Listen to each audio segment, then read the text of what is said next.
All right, what is going on, everyone? I am so excited to be here with you today and Happy New Year. So, first of all, quick introduction if you don't know who I am.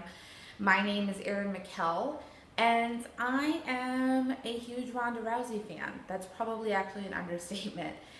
And of course, like all fans of Ronda, I was watching her comeback at UFC 207, Nunes versus Rousey in Las Vegas. I wasn't in Vegas watching it. I watched it on pay-per-view, but the fight was in Vegas.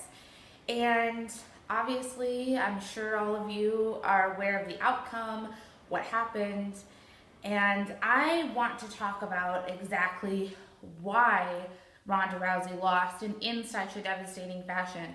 I've seen a lot of other people talk about it, do analysis of the fight, but I think I actually probably have some more insight than most people. And I've done a ton of research and watched everything I possibly could from all angles, from reporters to MMA coaches to other fighters, to really get an insight from all perspectives as to what happened in this fight. And so here we go. First, I want to talk about the fight itself, just so that we're all on the same page. As I said at the beginning, I'm guessing you all probably already know about the fight and what happened. But if not, here's a brief summary. So, Ronda Rousey fought her first fight since losing to Holly Holm in November 2015. So, her first fight in 13 months against Amanda Nunes, who is the current bantamweight champion at UFC 207 in an attempt to claim back her belt. What happened was that Ronda lost the fight. She got knocked out by Amanda Nunes just 48 seconds into the first round. It was super devastating. It was a really shocking finish.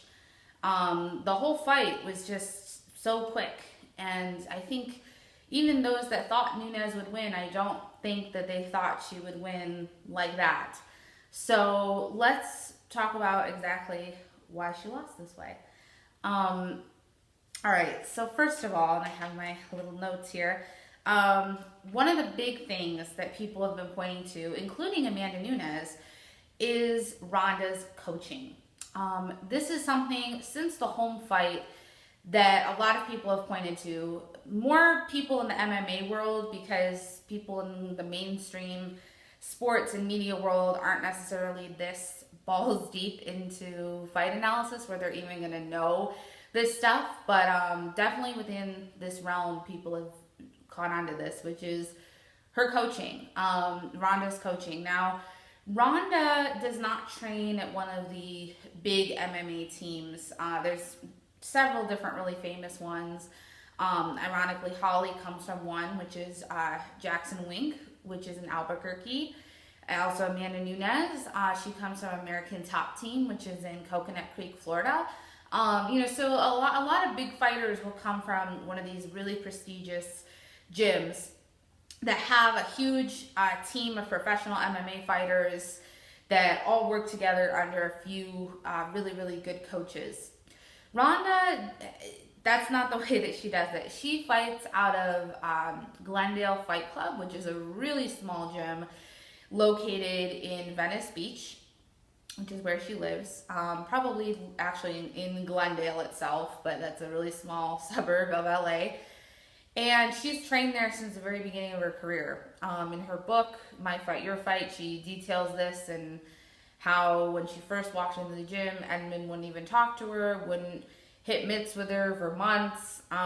So even that is a little bit contested in and of itself in how she started training with Edmund. Now, Edmund, who owns this gym, he is her main head coach for fights. He technically is a boxing coach, but in terms of his record as a boxing coach, that's very questionable. A lot of people, including myself, have looked because he's supposedly a ex-professional boxer, but can't really find a reputable boxing record for him. And in terms of fighters that come out of his gym, really Ronda is the only major one that even exists. There's nobody else He's known for having fighters with huge losing streaks. He just really doesn't have any success as a coach other than Ronda. She's the one exception. But a lot of people look to her mom, Anne-Marie DeMars, who is a judo world champion, and is the one that taught her the armbar and all that stuff, and look to her as Ronda's real coach in the sense of why Ronda is the way she is and what really formed her into the fighter that she is. And look at Edmund as just kind of being a convenient side piece. My overall thoughts on this, I definitely see people's points. I agree. And there's definitely also some shady stuff that has to do with Edmund.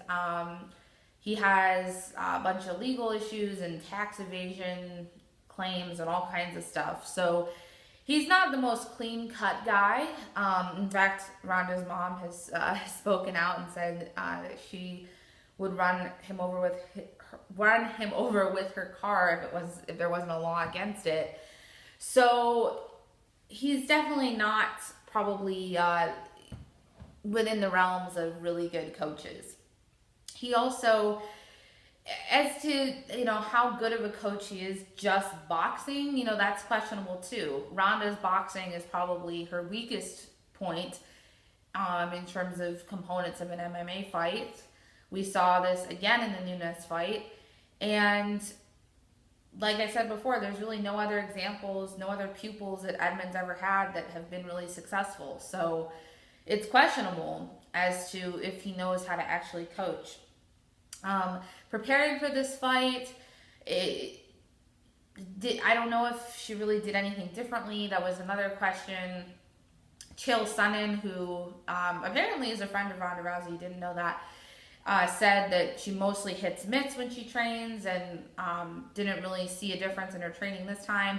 I know she did spar with Michaela Mayer, who is an Olympic boxer. And the feature that Ronda did for ESPN, the magazine, they talked a little bit about, or I should say Edmund talked a little bit about her sparring with Michaela and how he wanted her to not immediately try to always close distance and be a little bit more comfortable with range, since that was one of the big things exposed in the Holly fight. So, I don't think he's like the scum of the earth. I don't think he's comparable to somebody like a Greg Jackson, but overall, is he the best coach that she could have? No. There's no question about that. And a lot of people think she should have left his gym a long time ago, and that if she didn't, maybe she could have even won this fight. One way that people looked at this was through the transcript. Somebody actually transcribed what the corner of Rousey said during the entire fight with Nunes. They actually didn't do it super accurately, though. This was on bloodyelbow.com, and I'll leave a link in the description, because they didn't identify the name of her second corner man, but I did. I did. The name of her second corner man is Jason Manley, and he is a Brazilian jiu-jitsu coach. He joined Rousey in this fight camp, so she did change her coaching a little bit because he didn't used to work with her. ESPN, the magazine, details more about Manley, so I won't get into that whole thing, but that's her second corner man. And they didn't transcribe everything he said because I listened to it several times, and they missed a couple things that he said. So I'm going to read it to you. All right, so this was right after they touched gloves. Edmund said, "Make her miss, miss, miss, Ronda, make her miss."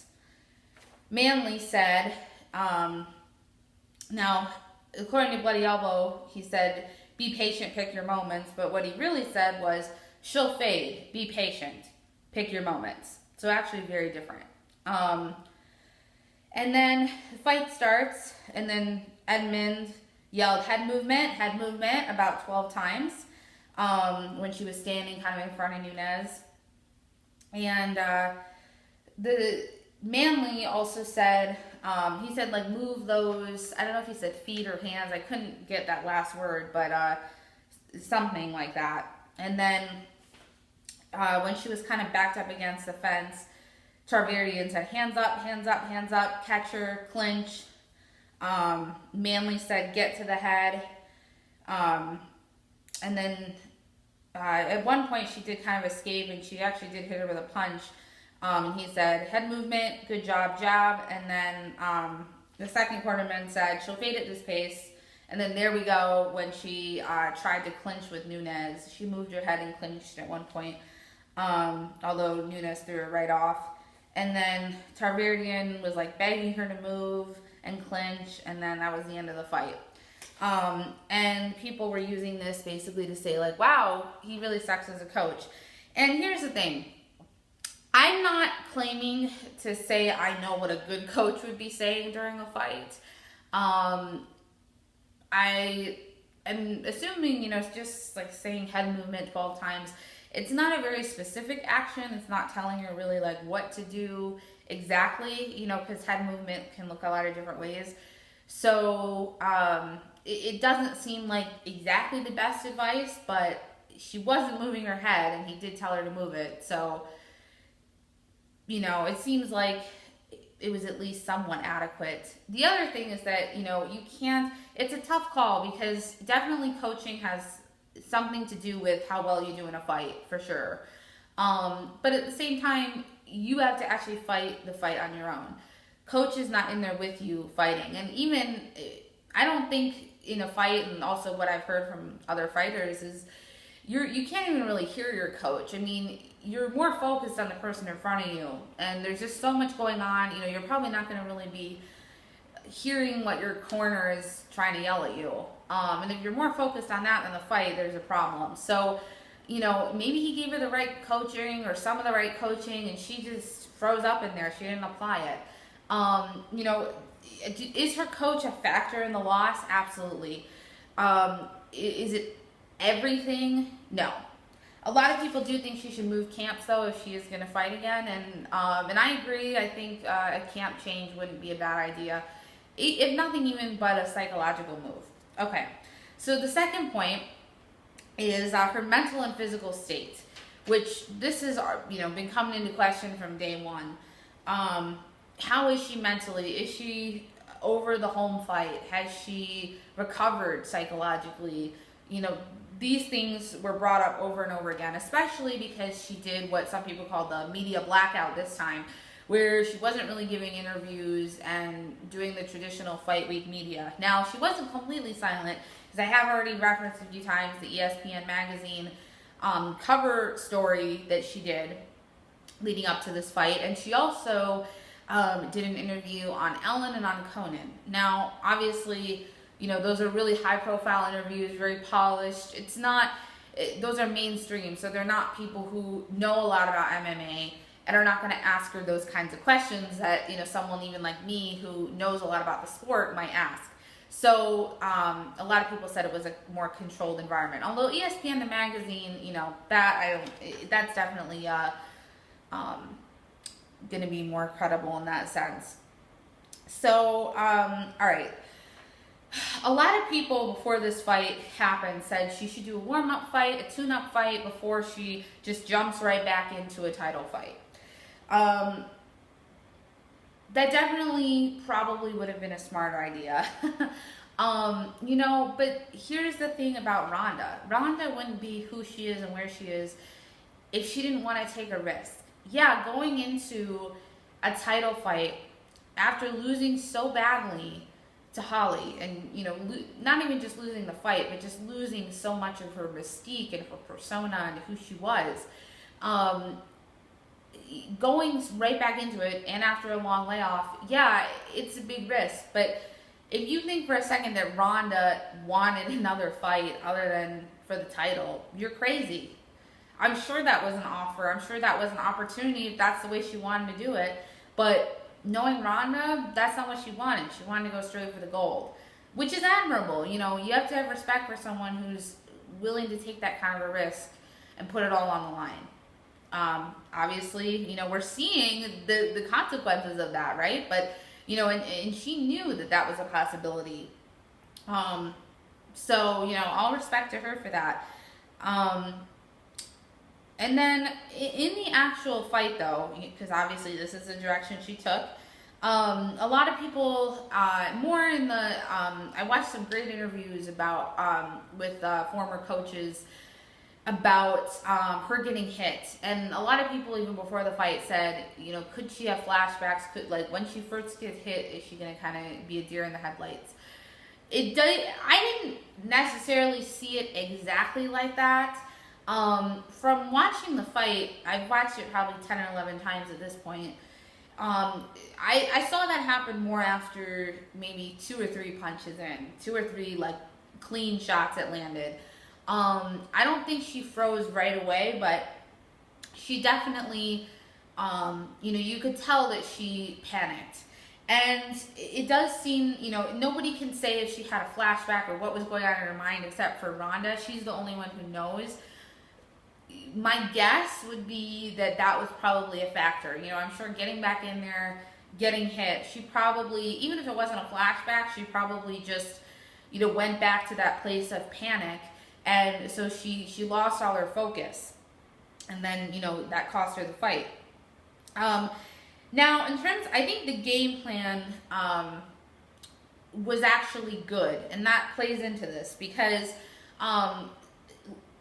Bloody Elbow, as I was saying before, didn't actually correctly transcribe all of her corner commentary because Jason Manley, her Brazilian Jiu-Jitsu coach, her second cornerman, said she'll fade, be patient, pick your moments, and again, during the fight, she'll fade at this pace. So clearly, what that tells me is that their game plan was to tire out Nunes. Ronda said in the Conan interview that, you know, Nunes is known to gas out. And so if she wins in the first, you know, she has to win in the first round because otherwise she is going to be finished. She's not going to be able to hang on cardio-wise. And saying she'll fade, be patient, I mean, what does that tell you? They're waiting for her to fade. They want Amanda to tire herself out, chasing Rousey around the octagon, and then by the time round 2 or round 3 comes, she's exhausted from putting out all that punching power. And even Edmund Tarverdyan saying, Ronda, make her miss. They wanted her to run away from Nunes' shots and have Nunes tire herself out, doing power punch after power punch, chasing Rousey around the octagon. So clearly her plan, that tells me her plan was not to rush Nunes and get an armbar in 30 seconds. That was not the plan. I do think that was a smart plan. That was the plan in my mind I was thinking would be true. My prediction for the fight was that Rousey would win in round 2 in an armbar. And that's why, because they know Nunes is a fast starter, and especially this being Ronda's first fight back, you know, why risk it and go out swinging and go crazy? Let her tire herself out. Everybody knows that Nunes gasses. Most of her losses have been as a result of her gassing out, if not all of them. And it seems like the most solid plan. And then, you know, because that power and that precision is not going to be there after a couple rounds. So the problem is the game plan totally went out the window when she actually got hit. Because I think then psychologically, she seemed to really fade. She seemed to really then be uncomfortable. You know, even just watching her old fights versus this fight, even the Holly fight, you know, after she got hit, she was still moving. She was still trying to cut angles and stuff. Maybe not that well, but she, you know, she was doing something, and she survived. You know, she survived until round 2 with Holly, so it wasn't over just like that. So you could kind of see her though after a couple of shots. She sort of clammed up. You know, she kind of like leaned against the cage, and she just seemed to not really know what to do and how to. I think she was trying to regain her composure and trying to, you know, survive and then, you know, tire Nunes out, let her tire herself out. But she just couldn't move and get away fast enough. She couldn't get away from the shots, and that's the key with Nunes. You have to be able to get away from these power shots. If you can get away from them and force her to chase you around, you'll probably win later on. But you know, if she's landing these shots and you're not making her miss, she's gonna win. So it seemed like the game plan was right, and I can tell from the transcription and everything what the game plan was, but she failed to perform it because of what was going on psychologically, whether she was having an actual flashback, whether she just panicked. I think she got flustered. You know, she knew the game plan. I think she was ready to perform that. She got flustered when she got caught, and she just wasn't able to then get it back and compose herself, because she just kind of, I think too, it was a little unexpected in the sense that, I don't think she underestimated Nunes, but I think, I don't think she thought she'd get clipped right away, necessarily. And that she'd be able to break the clinch so easily, because she did clinch up with her, and, you know, Nunes threw her right off. Okay, and the other thing that came up, and this is something, Ramona Shelburne, she is a writer, a senior writer for ESPN, and she actually wrote the cover story I've referenced like 20 times now, and also some other things, like, right, she gave the first interview to Ramona after the Holly loss, and so Ramona's gotten close to Ronda. She followed her around for weeks in training camp, so she's close to Rousey in her camp, and she was at this fight as well, and she was backstage with her, and so she did an interview, I forget what show it was on, but she did an interview afterward where they asked her, you know, if she had any kind of details as to, you know, Ronda's mentality before the fight. And, you know, she said that something that she kept thinking about that came to mind was a conversation she had with Dana White backstage before the main event. And this is the quote. She said, "I said, Dana, what do you think? How are you feeling?" And he goes, "I just went back there. I saw her, and it was like church back there."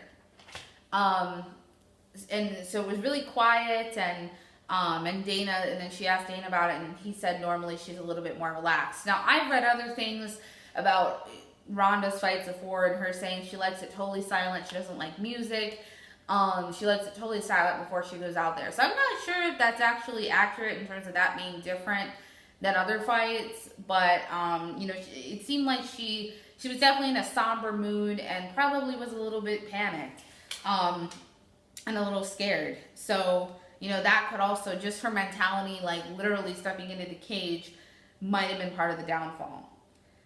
All right, now we're going to move on to Amanda Nunes, the third factor. So, you know, the game plan of Nunes, I could give more specifics because of the context for Ronda, but in terms of what it looked like for Amanda, it looked like her plan was to rush her. Her plan was to get her right in there, rush her, and finish her quickly. And I think she wanted to exploit the fact that Ronda, you know, hasn't been in a fight in over a year. Her last fight was so devastating. I think she wanted to exploit those psychological factors, and she hoped that she would panic and, you know, not be able to stick to whatever her game plan was. So I think that she wanted to rush her and really quickly finish it and force her to get into that kind of a brawl really quickly and not give her a chance to get comfortable. So obviously the fast start thing happened and it worked. And you know, not just that, but it seemed like she definitely used the holes that were found and exploited in the Holly fight. The holes mainly being that, you know, Ronda doesn't do well with range and distance. Like, stick it and move is what I heard someone said, you know. So you hit her and you move away. You hit, and, you know, Amanda did it in her own way. She's not the same fighter as Holly. I would say she's not very diverse. She does a lot of these 1-2s over and over, that are just kind of like, I mean, look at every fight she's done, and it's basically that. Even if she wins by submission, which she has 3 times, but at least 2 of those, she actually did the power 1-2s, got the person in the ground and submitted them. It's not like she, so it was really from the stand-up. It really wasn't even from the ground. So even though she has a black belt in Brazilian Jiu-Jitsu, I still really question her ground game. But I think she wanted to do that similar thing of hitting Ronda and not giving her the space to clinch or, you know, do anything back. And she did have a slight reach advantage, so I think she probably used that and was really careful in timing that to have that happen. You know, a lot of people are saying, well, this is just the blueprint to beat Ronda. The blueprint's out there and she can never win again. I don't think that that's true. I think also a lot of it depends on Ronda. And I don't think that necessarily someone could just go in with this game plan and just win every single time. I don't think Amanda Nunes had to win this fight. She did win. I don't think that Ronda can't beat her though. I think if Ronda had indeed stuck to the game plan and I think really the first round was crucial. I think if she had gotten through the first round, she didn't panic and get flustered, or even if she did, you know, she regained her composure. She was able to, you know, not get hit over and over by Nunes. She was able to make her chase her around. She was able to tire her out. I think the fight would have gone differently. So I don't think that Nunes is just going to win 99 times out of 100 with Ronda. I think it really, actually in this case, came down more to Ronda's game plan not being executed properly versus Amanda's game plan just being like flawless. And you know, there's the other thing of styles make fights, as cliche as it is. You know, it's an interesting matchup because they're both really fast starters, although kind of opposite in that Ronda is a grappler and Amanda is a striker. So, you know, so how does that look in an actual fight? Well, I guess we sort of saw the result, but, you know, I think with that, you just exploit the fast start. When Ronda was taken in the third round with Misha, she was fine. She wasn't gassed. You know, she was completely fine. So I definitely have confidence that Ronda can go into later rounds and not get gassed. But I think when you're dealing with a style like Nunes, you have to take her there to win. Okay, the fourth point is ring rust. Now this is something that is kind of controversial, and you know, some people say it's real, some people say it's not. And even leading up to this fight, of course, there was a lot of talk about this because, you know, 13 months out, that's a long time to not be in a fight. So is ring rust going to impact her? Even like Dominic Cruz said a bunch of times he doesn't believe in ring rust. It's not real. It's all made up. Dana White actually said something about ring rust being real. So there's not necessarily a consensus around this. I think ring rust is as real as you believe it is. Just psychologically, whatever you believe in is what presents itself as reality because it becomes your paradigm. So it's like the placebo effect in a sense. So if you, and it's a self-fulfilling prophecy. So if you believe in ring rust, you're probably going to have it. But then if you don't believe in ring rust, you probably won't. Even Dominic Cruz is a great example. He doesn't believe in ring rust, and he did just lose, but any of his other fights, you know, he's had long layoffs, a bunch of them. And, you know, he's never really shown signs of ring rust. So I think it's as real as you believe it is.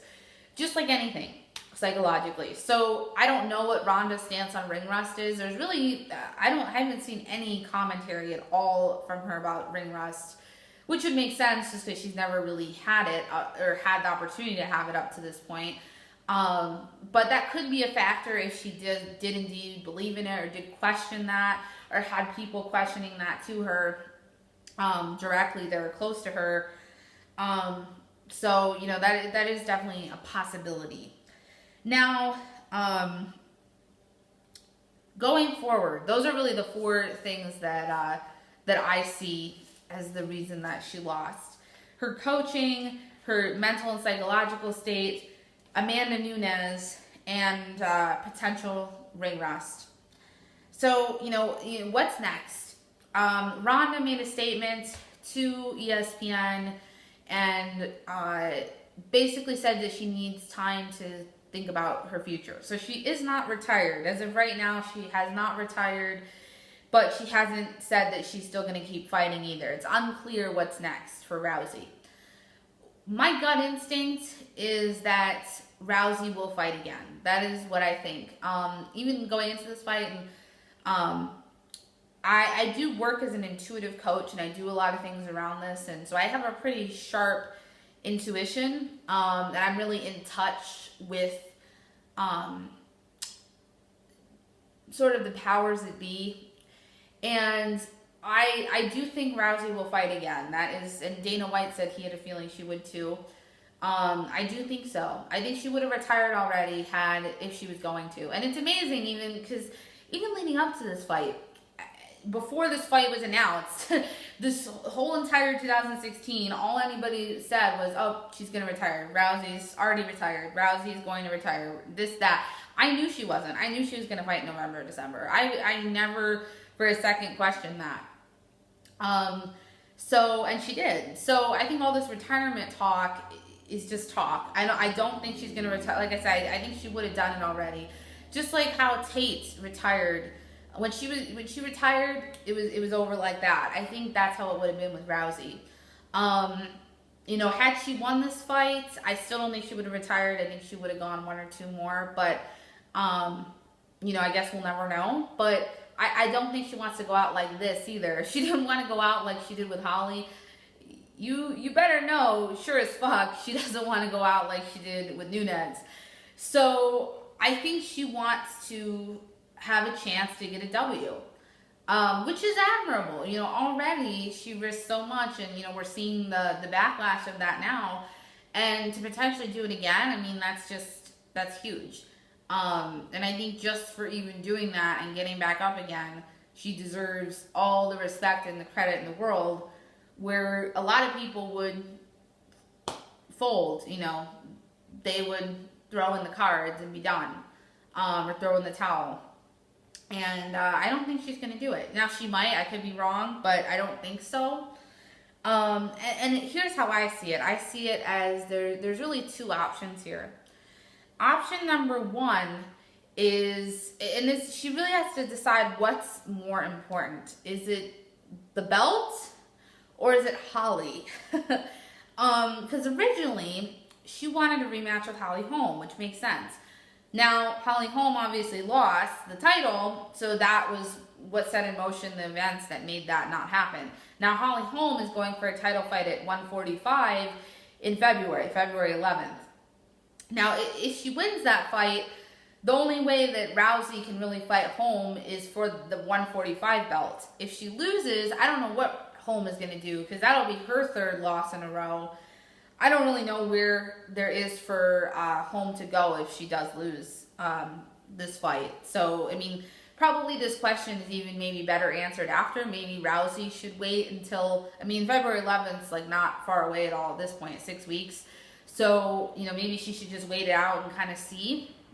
Because I think this is really crucial, though, is what happens at UFC 208. And I think, too, if that loss is more important for her to reclaim and avenge, then that's what she needs to focus on. She needs to get into another fight with Holly and make that happen. Now, that's really risky, in terms of talking about the whole risk thing, going for a warm-up fight last time probably would have ended in a different result, but I don't think she wants a warm-up fight. I don't even really think this time, with everything that's happened, she wants a warm-up fight. So if she does indeed want to fight Holly Holm and ensure that that happens, that's probably the next fight she should go for. If it is at 145 for the belt, that would be a very exciting fight. I'm sure, that would be huge, probably the biggest fight in women's MMA that's ever happened. Rousey Holm too. But if she wants the bantamweight title, because I think too there is a difference psychologically in your belt versus this newly created belt that you've never even had a chance to fight for. So even, it's a belt, but it is a totally different weight class. It's a totally different scenario. So I think the psychology behind that is different than the 135. If indeed it is the 135 title, her old title that she wants to reclaim, and that's more important than Holly Holm. It doesn't matter what Holly's doing. She needs to be the 135 queen. if that's true, I think she should do a warm-up fight. Also, with 145, obviously, there's not really a warm-up fight opportunity because this is a new weight class. There's only 2 people in the weight class so far. And they're fighting for the title on February 11th. So I think she should do a warm-up fight. It could be someone even coming off a loss. Even, you know, I was thinking even a Rousey versus Ngannou too would be really cool. Wouldn't that be awesome? I mean, people were excited for that first fight as it was, and, you know, it ended so quickly. And she even expressed that she wanted to be able to give Kat an opportunity to fight her again. So wouldn't that be, because now Kat is on a 2-fight lose streak, and so is Rousey. So wouldn't it be cool to see them do another fight? Because she's ranked number 6, I believe, right now, is Ngannou. I think that would be a big selling fight as it is. Rousey versus Ngannou too. Like, I would be very excited for that fight. So, you know, that would be something potentially cool. But it could be someone else too, you know. But I think someone like that is not the title challenger. The fight's not for the title. It's only a 3-round fight, which probably not going to go 3 rounds. But, you know, it's not a championship fight. That would be something that would get her comfortable and then, you know, psychologically get her that confidence. And, you know, the knowing that she knows how to do this, she can win, and, you know, you get her that inner strength back, because I think that's really crucial too. Especially, like, I would say a rematch with Nunes right away wouldn't be a smart move, because you know, Nunes is kind of taking that confidence from her, and why, if she walks in again with her, you know, what's really going to be different on that level? I think if she takes a warm-up fight and wins, she's going to have that inner confidence and belief that she can do it. And then if she wanted to challenge Nunes, or if somebody else is holding the belt, at that point, if she wants to challenge them for the title, then do that. But I think she has to kind of pick one lane or the other. And if Holm does indeed lose on February 11th, maybe they could do Rousey Holm 3 at 135. It would be really weird in the sense that both of them have huge losses they're coming off of. I mean, multiple. So, and it wouldn't be for a belt, because neither of them have one if they both lose. So I don't know if that would sell so much. I think that would be kind of awkward in a sense. So I'm not sure it would happen, but I mean, I think that's a possibility. But I think in all that, she needs to decide what is more important to her and what she wants, especially because, you know, she's nearing the end of her career, but if she's going to keep fighting, she's got to kind of choose a lane, so to speak. So this was a really long video, but I wanted to get all these points out there. And yeah, and I would love to know what anyone else thinks about this fight, about Rousey's next move, why she lost, all of that. So thanks so much for watching, and I will see you soon.